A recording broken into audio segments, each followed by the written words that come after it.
mo ti ń ṣiṣẹ́ bọ̀ bàbá máa ṣe láṣẹ pé Bisi ológe Bisi ológe show àwa la ní show tiwa ni ẹ máa wò ó ẹ má yí kú òǹbẹ Remi Adébáyọ̀ Shitabe ọmọ Èkó pàtàkì ọmọ Èkó arómi sálẹ̀gbẹ̀lẹ̀gbẹ̀ bẹ́ẹ̀ ni nílùú Èkó wa yìí náà ni Bisi ológe show àwọn tó ẹ máa gbádùn lẹ máa bá pàdé bẹ́ẹ̀ ẹ máa wò ó don't touch it there.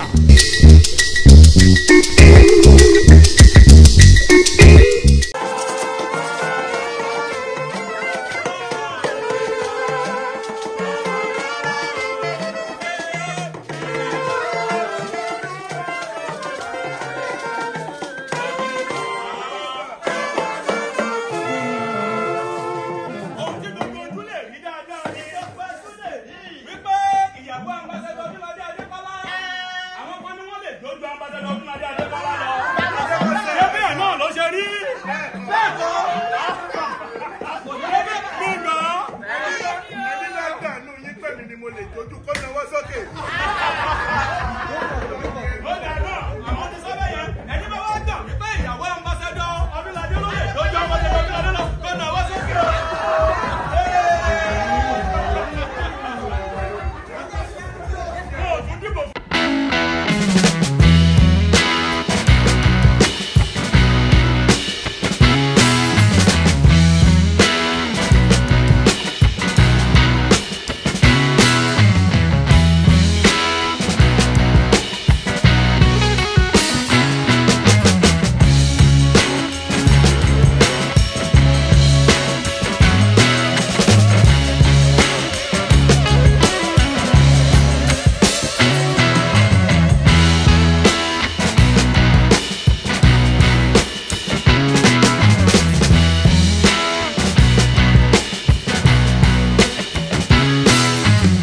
Video, please don't forget to click on subscribe button.